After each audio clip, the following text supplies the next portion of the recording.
everybody, and welcome to another edition of Proline. It's week 2 of the National Football League, and boy, what a crazy week 1. We'll talk a little bit about that. Look ahead to some great matchups this week, and here's who you'll be doing with. My name's Dave Cokin. Jim Feist, world champion handicapper, is here. John Cranton sitting in for Jeff as well. Jeff Sad, our man of the street, will join us later on, as will our other man on the street, and that is H.K. Malay. So we've got a load of stuff for you today, a lot of picks. And before we get to anything, let's let you know about some specials that are going on. Jim, we'll start with you. Right out of the gate, come flying out with a big game of the month winner in college football, Washington State, and they didn't need any points. They knocked off USC outright. Game of the month, Dave. It was really sweet. Outright winner. I'm a little bit down on Lane Kiffin's ability to coach at this level, and who isn't, right? But so that was a big win. 5-0 in my totals in the pros this week as well, and I'm looking for another big run coming up this week and into October. Right now, you can get the rest of September NFL and college football for $39. That's right, $39. You get all of the pro and college plays on my executive service for $39. That includes a high roller release that's going this evening. That's right. You just call 1-866-841-1655. All right. I've got a real good start to the college football season, which is not surprising, but I'm happy with it. 2 weeks ago, perfect 4-0. Last Saturday, 6-2 overall, with top-level play on the Houston Cougars, which barely got there. Houston just killed Temple in that game, but they kept on shooting themselves in the foot in the red zone. But nevertheless, it got there late. Ball State just crushed Army. If you include Friday night's 2-0, Central Florida and BC Wake Forest, another the under in that game. It was just a monster college week once again. Now, what you're going to do here is play through Monday, NFL and college football, and that includes a high roller window game that goes tonight.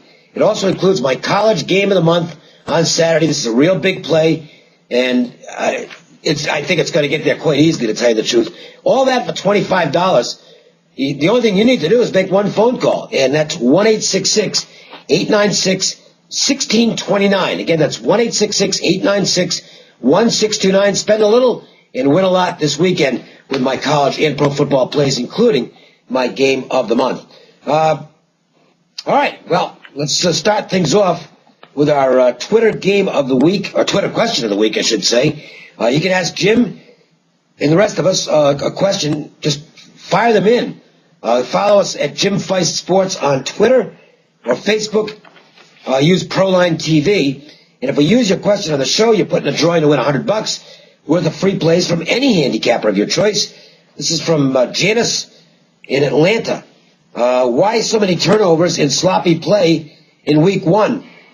Well, the easy question, the easy part of that is that the regulars just haven't gotten that many reps. I mean, now, Jim, they play 4 weeks of preseason, but you barely see the regulars on the field, and I think it kind of shows in week 1 of the regular season with a lot of mistakes out there. Well, Dave, I agree with that, but I'd like to add to it. The collective bargaining agreement by the union and the NFL has actually put the players in more jeopardy, not less, in my opinion.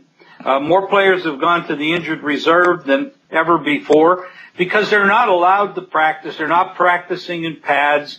They're not getting in this type of physical condition before contact happens and the injuries are taking place more often. It's what happens when suits make decisions. Yeah. And they're not players. They don't understand the game. It's a competitive game. It's a physical game. And in order to get, the bottom line is this. We don't get better at anything without practicing and without studying. It just doesn't happen. So what they come in and they say, oh, these guys are working too hard. They have too many hits during practice and they're working out too long. And what happens is they get less efficient, less skilled, missed tackles, sloppiness, fumbles, turnovers. They're just not in sync. It takes to mid-season to get in sync. In the beginning of the season, you're dealing with a lot of sloppiness. John, you want to add anything? Yeah, some of the numbers on these turnovers in week one were really astounding. I mean, the Vikings-Lions combined for 6 turnovers. The Giants alone had 6 turnovers. The Eagles-Redskins combined for 5. The Cards-Rams 4. Whole slew of games like that. The one turnover that really stood out for me, though, was the Patriots-Bills game. When I was assessing that game before it happened, I thought, who's going to win the turnover battle here? Well, you got Tom Brady and a disciplined pass team against a rookie quarterback in E.J. Manuel. I figured the Pats would have a 3-1 edge in turnovers. Didn't happen. The Bills actually had the edge 3-2. Right. And they were driving. They were up 10-0 early, really looking smooth. Then they were driving at the 24-yard line. Could have been up 17-0. I think that would have changed the whole complexion of the game and probably would have been a blowout. Ridley fumbled. It goes back 74 yards. It's 10-7. The crowd is into it. I don't blame Bill Belichick for benching Ridley at that point just to get across to him. Turnovers are essential, and we can't have it. We lose games, and coaches get fired. And I think you're going to see more coaches do that over the next few weeks, and there certainly will be less turnovers as they bring it up. Well, look, it certainly look what the Giants did. David Wilson out, sat on the bench for most of that game after fumbling twice, and now they brought in Brandon Jacobs. So it just tells you where things are with how critical turnovers are as far as the coaches are concerned. All right, before we get to our games, let's check in with our man on the street. HK Malay is here with a free NFL pick. HK, what do you got? Thanks, guys. An early season showdown in the SEC East when Georgia takes on South Carolina. Between the hedges, the Dogs must bounce back from last week's loss to Clemson. That was a tough one. Well, the Gamecocks have had 9 days to prepare after beating North Carolina last Thursday night. South Carolina has covered 6 straight times in this matchup, the last 3 straight up. Will these streaks continue? Call for this free winner right now, 800-501-3500. It's Georgia, South Carolina, absolutely free from the team at Sports Betting Investments, 800-501-3500. All right, thanks, and nail it again this weekend, HK. Let's look at the Broncos and the Giants as our first game. And, well, look, I think you're going to see a lot of action on the Broncos here from the betting public, and you can't blame them for that. The Broncos looked like a machine last week with Peyton Manning throw 7 touchdown passes, one of the great performances you'll ever see out of a quarterback in that opening win against Baltimore. They've had an extra 3 days to prepare for the game because the Giants, of course, played the Sunday night game against the Dallas Cowboys and scored a lot of points in the game. You could argue should have won the game had it not been for the turnovers. Nevertheless, they did make those turnovers. The defense looked a little shaky at times. And how are you going to stop the Denver Broncos right now, John? It's a tall order for the Giants in this game, and that's why Denver's the favorite on the road. Yeah, and they should be. I mean, the Giants have a lot of problems on both sides of the ball. I mean, the offense, 6 turnovers in that first game. But even the defense, which was very shaky last year, what happens in week 1? Give up a lot of points to Dallas. Prince Amukamara has a concussion. He's probably going to play, but that certainly doesn't help when a starter goes down like that. And who they're playing, boy, this Denver team. I remember about 6 months ago, Peyton Manning making the comment, I want to go more up-tempo and no huddle this year. Well, here's why. He's got Demaryius Thomas, Eric Decker, and Wes Welker. I mean, who needs a running game? And I can see exactly why Manning said, I would just want to go all out. You didn't even mention Julius Thomas, the tight end, who what a weapon that guy was last week. Where did he come from? I know it. And we saw that with 7 touchdown passes, no picks in that opener. So this Denver team, I thought they were going to lead the NFL in points scored this season. Nothing has happened to change that. So I will back the Broncos against a team like in the Giants that has quite a few weaknesses in several areas, Jim. Well, they have weaknesses, but they did turn the ball over 6 times last week, and yet still had a chance to win the game at the end. This is a cross-country trip from Denver to New York. It's brother against brother, obviously sibling rivalry there. I'm sure they've been beaten up on each other since they were kids. But this is a big game. There's no question Denver is a very good, if not great, football team. Peyton is a great quarterback, but Eli is as well. They will put up points in this game, and both teams will. But I'm not too sure that Broncos are going to go on the road. The odds makers made this game 6 when it came out. It's been bet down to 4 and a little 4.5 sometimes, right? Yeah, I see a little 4.5 out there as well. I think the game is going to be more competitive than that. You don't make a lot of money taking a A-type club, like an A or a B-plus club at home, plus points and betting against them. It just doesn't happen. Yeah, you can get away with that when you're playing against bad teams. But it's not too often you can get away with it against a really good team with quality coaching, quality quarterbacking, good, very good wide receivers, questionable at running back. No question they have defensive issues too. But I think Denver has defensive issues as well. They didn't exactly put the clamps down on the Ravens, and they were at home in that game. Had Dallas Clark caught the touchdown before halftime, they'd have been down 7 coming into the second half. If one player doesn't run over the other and cripple both of them for the Ravens, that would have made a difference. And that one lineman, then he trips up the other guy and knocks him out of the game. And then the coach fails to throw the flag on a play where obviously Denver didn't complete the pass, which led to a touchdown and a subsequent punt block, which was another one with 14 extra points. I don't think the Denver Broncos looked all that great. Yes, they got 7 touchdowns. Yes, Peyton Manning is great. But that game was not an A-quality game, in my opinion. I think they're going on the road here. The Giants are capable. Funny comment from Peyton Manning after that game was, I don't like excuses, but I do think that lightning delay did slow us down. Wow. If that slowed them down... Didn't slow down the other team, though, did it? Well, I don't know what it did. You want 60 points? To me, even though you had 8 games, I think it was 8 games go under the first week. Was it 8 or 9? They broke a record for touchdown passes, league-wide. This league's going to be insane this year with scoring, and I think you're going to see eventually some totals in the 60s in the NFL this year, which is unheard of. But I think you're going to see 64s and 65s. It is that wide open. I'm not playing any games under right now, unless, it's with the teams that can't throw the ball. Then you can maybe look at the under. But these two teams can throw the football. And the way the rules are, it's just so heavily favored. Between the rules and the fact that everybody's playing up tempo now, this is a quarterback's league, and when you've got 2 quarterbacks at this level that hook up, you're going to see a lot of points. Any game they can maybe bog down in the red zone and end up with field goals instead of touchdowns. That to me is almost unpredictable at this point. But I'm not seeing any way to slow the Broncos down successfully.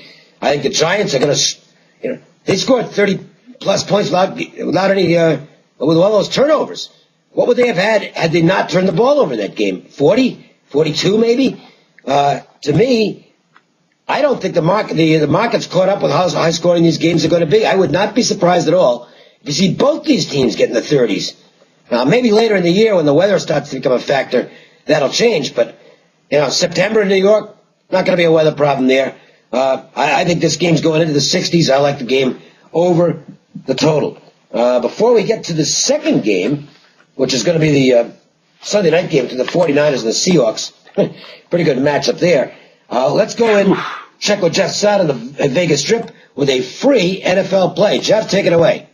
Thanks, guys. Got a free pick coming up in the NFL, but first, it's week 3 of college football, and I've got a blockbuster special. Play through Monday Night Football with LVSS for $15, college and pro football plus baseball, including my college shocker of the month and my NFC total of the month. Call LVSS at 1-866-575-8916. Free play comes from the NFL on Sunday as the Dolphins and Colts battle in Indy. Miami made big waves signing wide receiver Mike Wallace, but this offense lost Jake Long, plus had the injury to tight end Dustin Keller. The offense was terrible last season, 26th in passing, 17th in rushing, and young quarterback Ryan Tannehill had just 12 TDs with 13 interceptions. Miami is 19-7 under the total on the road. Miami has a good pass rush, and you need that against Andrew Luck. And note the Colts are on a 19-7 run under the total, 11-2 under at home. Your free play, the Dolphins and Colts under the total. Once again, get my blockbuster special. Play through Monday Night Football with LVSS for $15, college and pro football plus baseball, including my college shocker of the month and my NFC total of the month. Call LVS at 1-866-575-8916. Okay, Jeff, thanks a lot, and good luck with the special this month. College football shocker of the month, NFC total of the month for Jeff. Both going this weekend. All right, here we go. 49ers and Seahawks. These are 2 of the major favorites in the NFL, both in the same division, but if you're looking at the top 2 choices to get to the Super Bowl out of the NFC right now, I think you got to figure the NFC West is the betting favorite to produce that participant, and I can't see any argument with that. The 49ers, really impressive. Good luck stopping Colin Kaepernick. The game plan over the weekend, well, let's keep him in the pocket so that he can't run around and kill us. He killed you anyway. This guy is a great, great young player. And Russell Wilson, the Panthers actually had a really good chance to win that game. D'Angelo Williams with a critical turnover in the fourth quarter in the red zone against Seattle. Might have cost Carolina the game. Certainly cost them the cover. Cost me a win as well. I think the Seahawks will do a little better as they get back across the country and get to play at home. Seattle's a small favorite in this game. This total's in the mid-40s. Now, these two teams are better defensively than the two we just talked about. I don't think there's much question about that. But still, Jim, you got to respect the offenses here. Well, in today's day and age, you were talking a lot about the totals and the scoring and everything, Dave. Well, the rules have changed so much. Let's take a look at the rules that have come down from upstairs. You can't hit high and you can't hit low. Okay, so where do you hit? So, tackling is very difficult now. If you can't stop these players, they go forever. Now, and you can't hit the wide receivers when they break off the line. I mean, there's so much we can't do. It all favors the offense. So actually, you can do more hitting in college football than you can in pro football these days with all these rules. Of course, I understand the league is concerned about litigation and being sued for every possible thing under the sun, and I understand that, so they have to protect themselves. But bottom line, the game is changing. So even though these two teams both have great defenses, when they go up against high-flying offenses, they don't stop anybody either. If you just look at their scores, yeah, you can slow down Carolina and you can slow down some other clubs, but generally speaking, offenses are going to score no matter who they play against if they're into the game, if they're, not looking ahead or tired off the last game or whatever. These two teams, on paper, look like two of the best defensive teams in the league. In my book, they're ranked 1-2 in the league as the best two teams in the league. So you got 1 against 2, and this game is almost what should be the Super Bowl. Number 1 against number 2. I'm not sure who 1 and 2 is, but these two teams are it, in my opinion. I think they're going to score. But I don't know. I'm not going to sit there and say I'm going to go over the total, but the stats say they should be able to go over the total. The problem here is for San Francisco, they're playing in a stadium where nobody wins except Seattle. I mean, this is the toughest home field in all of football. They have that 12th man thing going on with the crowd. Many times you get weather because it rains a lot in Seattle, and you don't know at this point what the rain will be because it can change in every 15 minutes. The weather can change up there. So, but they have a tremendous home field advantage, and that's why they're favored. But I would say at this point, if you can lay 2.5, you're probably better off. And I don't think it's going to get through. I see 3s, but I don't think they're going to stay there. You do think of these two teams, and you look at them, it's where the 49ers can play some defense, and the Seahawks can play some defense. And then you look to see what they've been doing against the total. Well, the 49ers have gone over the total in 10 of their last 11 games. The Seahawks have gone over the total in 8 of their last 12 games. I think it's, again, and I do think these are two quality defenses. But, again, you've got two of the best quarterbacks in the league right here. And unless somebody figures out a way to stop these guys, now maybe, look, Carolina did a good job at Seattle last week. But this is going to be back in Seattle. I think that the Seahawks are probably going to score more points. The 49ers are going to score anywhere at this point with Kaepernick. Again, you've got a total here they've put the total this is just one of those weird things. When you take public perception on San Francisco and Seattle and say, boy, 45, that's a lot of points considering. It's not a lot of points considering. I guess the only thing that makes me a little shaky on it is, you're talking about a team that was in a 12-7 game last week, which by NFL standards now is ridiculously. It's like a 1-0 game. But I think you get more scoring. I'm going to be very reluctant to play any games under the total league-wide. I'm looking for over spots. And you might actually have a bargain here at 45. To me, you're going to get Lots of scoring in this game because these two guys are really, really difficult to stop. I would be surprised if this turns into one of those slobber knockers where it's 17-13 with a couple minutes to go. I just don't see it. So, John, I'll take a vote on the over. Yeah, this is a rare matchup of powerhouse defenses. We were just talking about how the offenses are unstoppable. It'd be an interesting matchup because of that. Since Jim Harbaugh got to San Francisco, brought in that tough physical style, and boy, he's been covering numbers, 23, 13, and 2 against the spread, and it may surprise people to see that they're on a 10-1 run over the total. Backbone is easily the strength of this defense. And then you got the Seahawks. I think this is going to be a run-oriented game.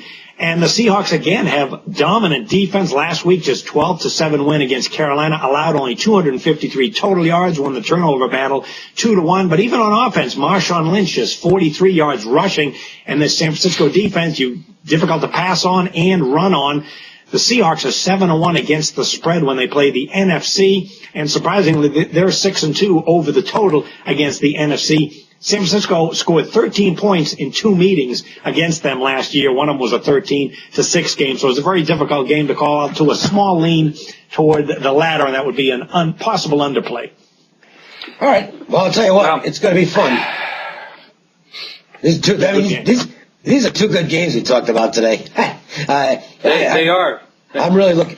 I gotta ask you, Dave, one question before we move on to other things. We saw an offense. You follow college football very well, and we all watch a lot of college football. Oregon offense is now sitting in Philadelphia.